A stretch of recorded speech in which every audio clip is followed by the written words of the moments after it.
Eh bien, bonjour à tous et à tous. Nous sommes ravis de vous accueillir pour cet atelier intitulé, c'est marqué CSE, organiser un vote électronique par Internet en toute confiance. Si nous nous réunissons aujourd'hui, c'est parce qu'un défi majeur se profile à l'horizon, près d'une élection de comité social et économique aura lieu en 2027, une sur deux. Donc ce raz-de-marée électoral se prépare dès maintenant pour assurer la validité de vos scrutins et éviter l'engorgement des prestataires. Je ne vais pas vous lister les avantages du vote par Internet, vous les connaissez en termes d'efficacité et de simplicité d'utilisation, mais il exige néanmoins une maîtrise parfaite des enjeux de cybersécurité, d'anonymat des votants et du cadre légal pour prévenir tout risque de reclos. Alors pour voir ces enjeux, nous avons la chance d'avoir 4 experts ici présents. Adrien Barborier, directeur technique de Megavote, Stéphane Jobard, directeur général adjoint de Voxali, Xavier Montmarché, président de l'M Expertise, et William Bader, directeur commercial d'Eclésio. Alors pour savoir qui vous parle, donc cet atelier est organisé par la FNTC, donc qui existe depuis 2001, avec un objectif qui est toujours d'actualité, favoriser une digitalisation fiable et sécurisée. Donc nous regroupons 160 acteurs, des éditeurs de logiciels, des prestataires de services numériques, des experts, des institutions, avec différents domaines d'expertise, outre le vote électronique, également l'archivage, la signature électronique, l'identité numérique, l'intelligence artificielle. Et nous éditons au sein de la fédération des guides et de la doctrine pour assurer aux utilisateurs qu'ils maîtrisent ces outils liés à la digitalisation. Alors pour revenir sur le cœur de cet atelier, le vote électronique et les élections CSE, nous allons voir plusieurs enjeux importants, le cadre réglementaire, la mise en place de l'élection, résultats et représentativité, et le rôle de l'expert. Alors évidemment, lorsqu'on organise une élection CSE, l'un des impondérables, c'est la conformité. Et pour ce faire, je vais passer la parole à William. Merci François-Luc. Tout d'abord, merci à la FNTC de nous réunir entre différents intervenants pour vous présenter donc la mise en place d'un vote électronique dans le cadre d'une élection CSE. Alors, juste un petit sondage par rapport à vous qui êtes dans la salle. Est-ce que vous avez déjà mis en place un vote électronique? Est-ce que vous savez déjà ce que c'est? Ça nous permettra peut-être d'aller un petit peu plus vite. Donc du coup, par main levée, qui a déjà fait du vote électronique? Bon, statistiquement, c'est assez faible. Mais bon, du coup, ça va nous permettre de vous le partager. C'est en quoi? Donc l'idée, c'est de pouvoir rebalayer tous les 4, on va dire, les différents pans de la mise en place d'un vote électronique dans le cadre d'une élection CSE. Bien sûr, si vous avez des questions, on peut le faire de manière interactive parce que voilà, ce sera plus agréable pour nous et même pour vous. Donc du coup, je ferai la partie sur le cadre réglementaire, mais l'idée, c'est de vous citer tous les articles. En l'occurrence, plutôt de vous parler des différents prérequis nécessaires. Quand on met en place une élection CSE, il faut déjà, d'ores et déjà, un protocole d'accord préélectoral, ça vous le savez déjà, que ce soit en vote électronique ou en vote papier. Mais préalablement à ça, quand on met en place un vote électronique, il vous faut soit un accord d'entreprise ou soit une décision unilatérale de l'employeur. Aujourd'hui, le vote électronique se met de plus en plus en place. Il y a moins en moins de négociations sur cet aspect. Mais parfois, ça reste encore un mode de vote difficile à adopter dans certaines organisations. Donc, c'est très important que préalablement au protocole d'accord préélectoral, vous ayez cet accord ou ce DUE à mettre en place. Et c'est bien préalable. Vous ne le faites pas le même jour, puisque comme vous savez, un accord d'entreprise doit être déposé avant, une décision unilatérale doit être déposée avant. Ça, c'est un des premiers prérequis. Dans le protocole d'accord préélectoral, vous allez bien sûr préciser les modalités de vote électronique, c'est-à-dire que vous allez définir les modalités d'ouverture, combien de temps on va laisser aux électeurs pour pouvoir voter, comment on va leur transmettre les codes de vote. Tous ces aspects-là, bien sûr, sont à prévoir dans le protocole. Donc généralement, les prestataires de vote électronique, voilà, qui peuvent vous accompagner sur cette mise en place, vont vous fournir des modèles de protocole propres à leur solution, indiquant les différentes étapes, les délais nécessaires entre chacune des étapes. Mais on va revenir sur tout ce déroulé avec les différents intervalles. Enfin, il y a un élément important, c'est le cahier des charges techniques. Puisque quand vous mettez en place un vote électronique, c'est pas parce que vous avez décidé, vous, de mettre en place un vote électronique. Et d'ailleurs, j'ai loupé une étape, quand on parle de vote électronique, on parle bien sûr de vote par Internet. Ça peut paraître, de précision inutile, mais quand on parle de vote électronique, on peut confondre avec du vote sur boîtier, du vote sur machine à voter, tas d'autres modes de vote électronique, mais plus secondaires, on parlera bien de vote par Internet. Et donc, pour revenir sur ce cahier des charges techniques, vous devez déterminer pour quelles raisons vous décidez de recourir au vote électronique. Alors, soit parce que vos électeurs sont un peu dispersés partout, parce que vos électeurs travaillent en 3-8, et potentiellement, c'est bon de tenir aussi un bureau de vote pendant 24 heures ouvrées. Donc, c'est important, de bien préciser dans quel cas vous voulez recourir à ce vote électronique, pour quelles raisons, et qu'est-ce que vous attendez de cette mise en œuvre. Tout ça, ça se fait avec l'accord d'entreprise et le cahier des charges techniques. Et là aussi, pour bien préciser le cas. Et bien sûr, chose très importante, quand vous mettez en place un vote électronique, vous devez vous assurer du respect des principes fondamentaux d'une élection. Donc, bien sûr, la première des choses, c'est que le vote soit anonyme. Si à un moment donné, un prestataire vous dit on peut annuler le vote d'un électeur émis, c'est qu'il y a un problème. Voilà. Le vote doit être anonyme. Et c'est-à-dire qu'on ne peut pas faire de lien entre un émargement et un bulletin. Voilà, c'est le principe et c'est la base. Pour terminer sur les prérequis, les exigences CNIL, très important. On traite des données personnelles. Des données personnelles qui sont donc votre base d'électeurs, votre base de candidats. Base de candidats, données légèrement sensibles, puisqu'en cas de présence d'organisation syndicale, vous avez bien sûr un rattachement politique quand même. Donc c'est très contrôlé par la CNIL. Et la CNIL regarde le traitement de ces données personnelles et également l'aspect sécurité. Et d'ailleurs, il y a des recommandations CNIL sur le vote électronique qui datent de 2019 qui vont être prochainement mises à jour et qui expliquent les différentes, façons de sécuriser le vote. Je ne vais pas rentrer dans le détail aujourd'hui, mais la CNIL est très vigilante à ça. Il faut très averti sur ce sujet. Séparation d'identité du vote, j'en ai parlé juste avant. C'est l'émargement d'un côté, le bulletin de l'autre, c'est la base.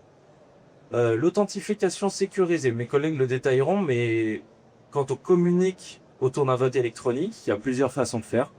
On peut toujours communiquer en courrier, on peut toujours communiquer par SMS, on peut communiquer par mail. Ce qui est très, très important, c'est de toucher l'ensemble des électeurs de manière homogène. Vous n'allez pas faire d'une particularité, une généralité.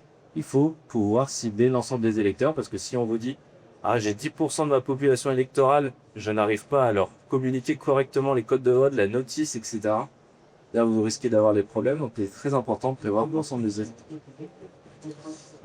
Et bien sûr, gestion rigoureuse des délais. Et ça l'est pour Pauline qui va en parler après sur les différentes étapes, bien sûr, pour mettre en place ce vote. Il y a les étapes traditionnelles, si vous êtes sur mise en place d'un CSE, renouvellement d'un CSE, mais je vais pas forcément parler de chacun des cas aujourd'hui parce que ça pourrait être trop long et ça ne concernerait pas tous. Si vous voulez, on en reparle juste après. Mais très important de respecter les délais puisque c'est une des premières causes de recours sur une élection, le non-respect des délais par rapport à ce qui vous prévu dans le protocole. Bon, voilà un rappel des différents prérequis. Donc vous l'avez vu, j'essaie de le faire sans l'angle trop réglementaire. Mais bien sûr, si vous voulez, après on pourra répondre aux questions. Je laisse la place à Adrien, du coup, tu vas prendre les délais. Merci William.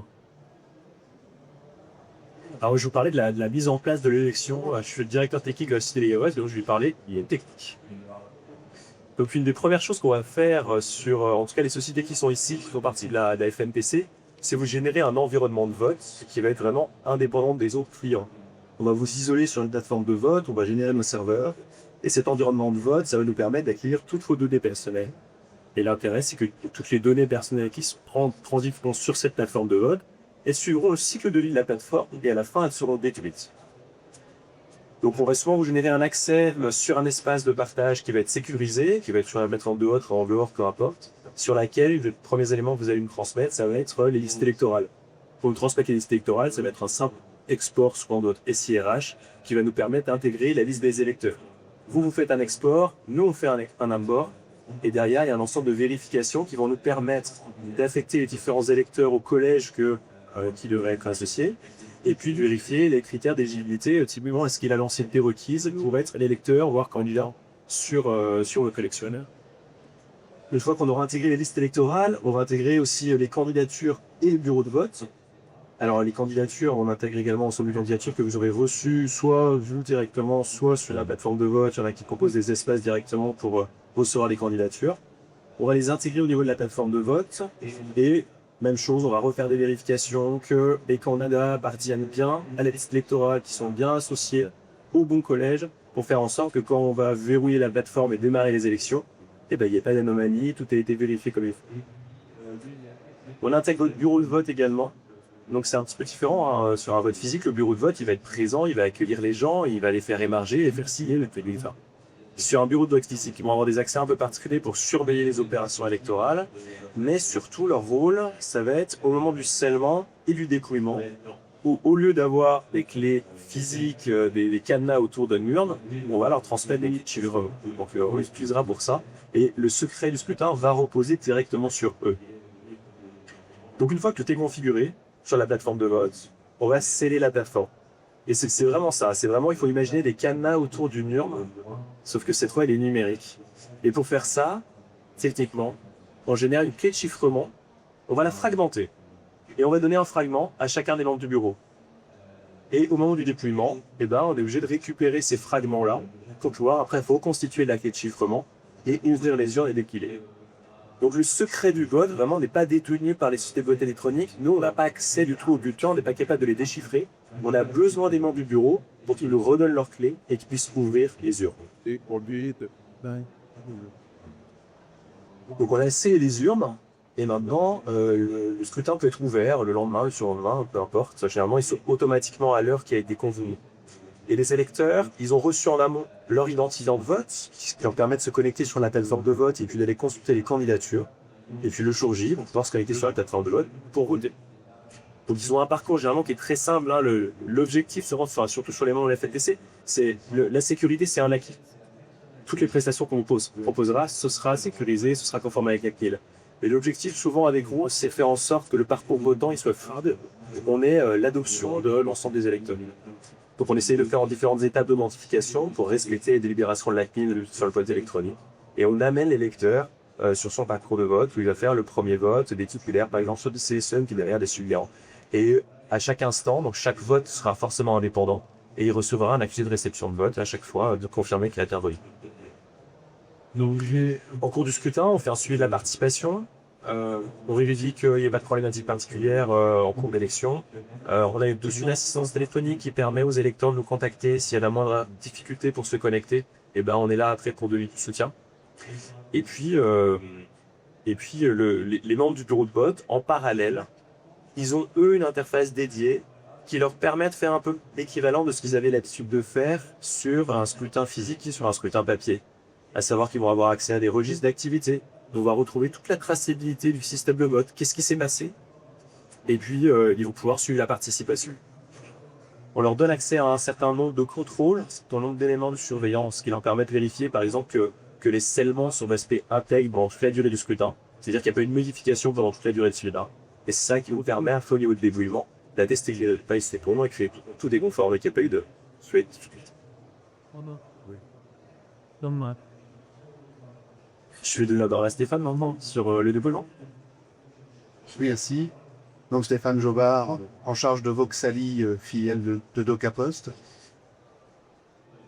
Donc beaucoup d'éléments techniques ont déjà été cités, donc on va aller un peu vite parce que la partie clôture, calcul des résultats et représentativité, c'est des choses qui sont bien cadencées dans le temps. Donc là, comme on l'a dit tout à l'heure dans le temps, le protocole d'accord préélectoral, beaucoup de choses sont déjà actés, dont la date et l'heure à la fin du scrutin, et où la décision unilatérale de l'employeur. Donc à l'heure prévue, le système de vote est automatico-fermé.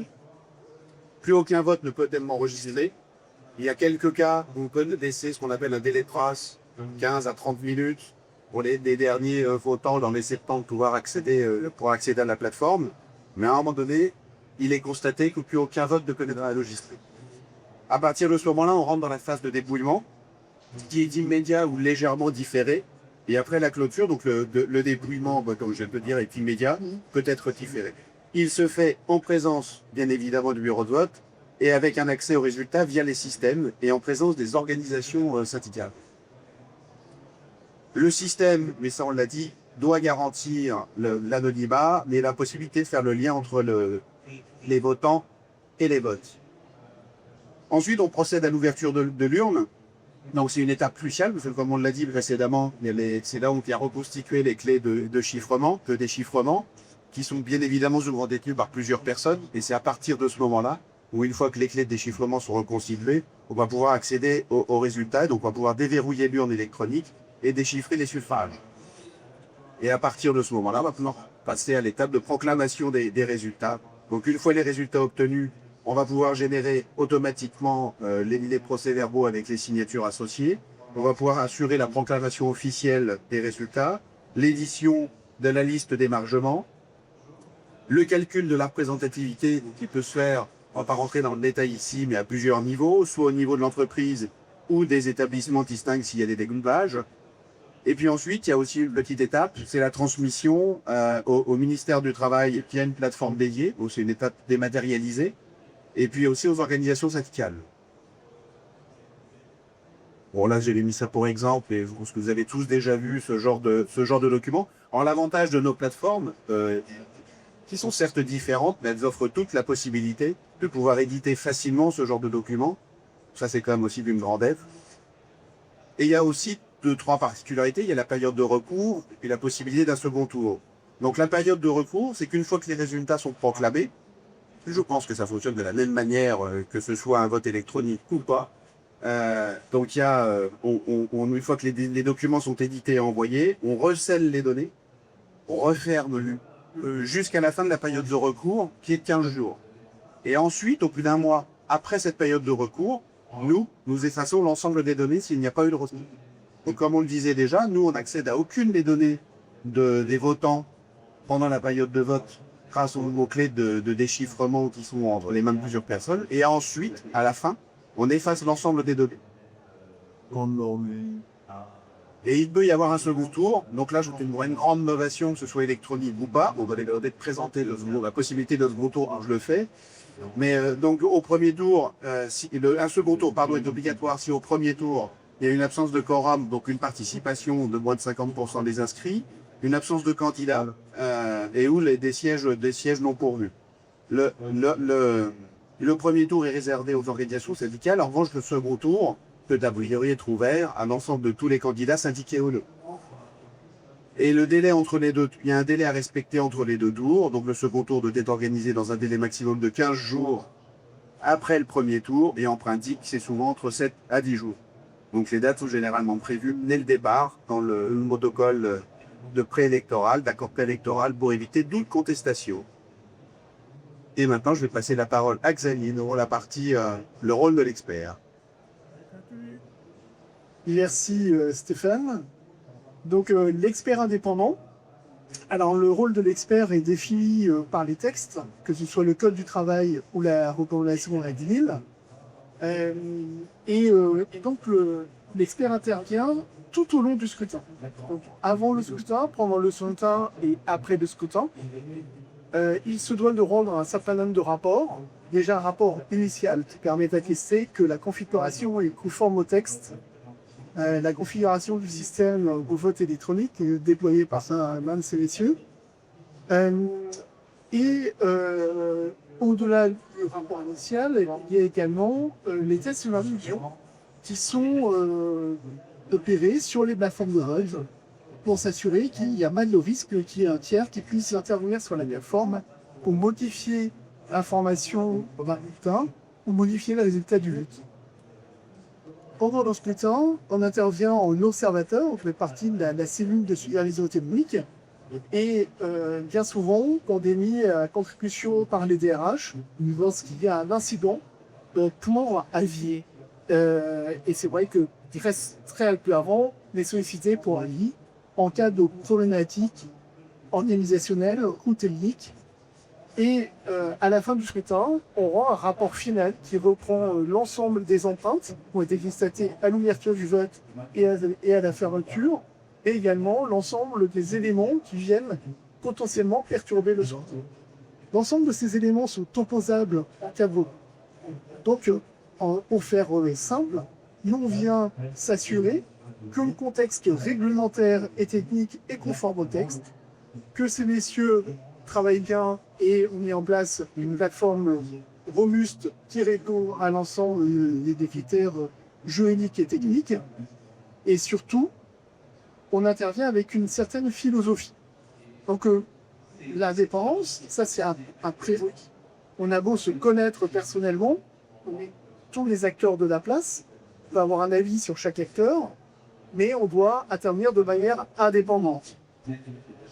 Cet entend veut pouvoir intervenir en binôme, expert système de vote électronique, les sorties café ou pôle B, par déontologie.